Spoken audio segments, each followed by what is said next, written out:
तो जय बोल रही थी, उस समय तुलसीदास जी पहुंचे। तो आप समझते हैं कि पंगत तो फिर गई, अब जय बोल रही है। तो ऐसा होता है साधुओं में कि कोई देर से पहुंच गया, वो जय बोल रही है, अभी वो आ गया और उसको बैठना है, प्रतीक्षा नहीं कर सकता अगली पंक्ति का।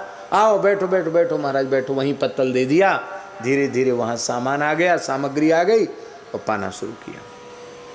तो गोस्वामी तुलसीदास जी को विलंब हो गया, इसलिए वो बैठे। अब जो विलंब से पहुँचते हैं उनको तो आखिरी में जगह मिलेगी, पंक्ति के बिल्कुल आखिरी में, जहाँ संतों के जूता चप्पल उतरे थे वहीं तुलसीदास जी विराज गए। दीनता की मूर्ति, वहीं गोस्वामी जी बैठ गए।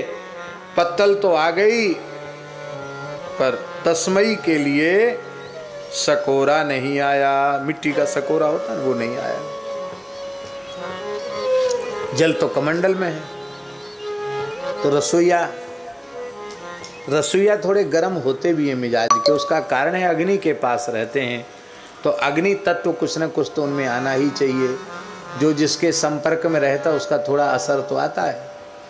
इसलिए रसोईया कभी किसी से गर्म हो जाएं तो बुरा नहीं मानना चाहिए, क्यों? अग्नि के पास रहते हैं, अग्नि का गुण धर्म उनमें आ गया, इसलिए मन में दुखी नहीं होना चाहिए। और सेवा भी करते, श्रम करते। ए महात्मा, कहाँ है तुम्हारा पात्र, खीर वाला, तस्मई वाला? कैसा खड़िया साधु है, बिना पात्र के बैठ गया।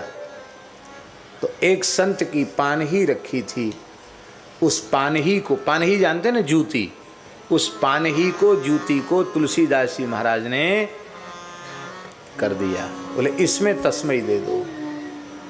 अब तो रसोईया और गरम।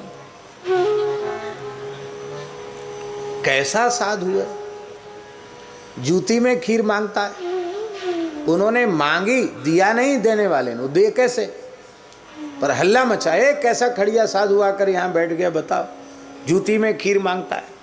हल्ला गुल्ला मचा तो श्री नाभा जी महाराज दौड़े हुए। किसी संत का तिरस्कार न हो जाए, संतों का उत्सव है। आए तो अभी प्रथम मिलन हुआ था तुलसीदास जी और नाभा जी। अरे ये तो मेरे ध्यान में आ चुके हैं पहले ही, ये तो तुलसीदास जी महाराज। महाराज आप तुलसीदास? हाँ, लोग मुझे तुलसीदास ही कहते हैं। अच्छा, तो आप यहाँ क्यों विराजे हैं, आप जूती में खीर क्यों मांग रहे हैं? गोस्वामी जी ने कहा, तुलसी जिनके मुखन ते धोखेहु निकसत राम, तिनके पग की पान ही मेरे तन को चान। जिनके मुख से धोखे से एक बार राम नाम निकल गया, उनके चरण की जूती हम अपनी चमड़ी, हम अपने शरीर के चर्म से उनके चरण की जूती बन जाना चाहते हैं। इतना प्रेम है।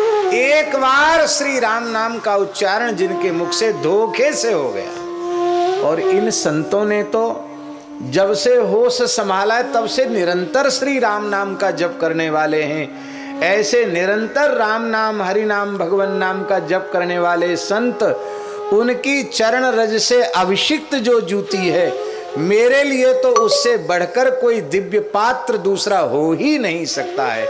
इसलिए हमको यदि खीर देनी है तो इसी में दीजिए। नाभा जी ने साष्टांग प्रणाम किया, बोले भक्तमाल का सुमेरु हमको मिल गया।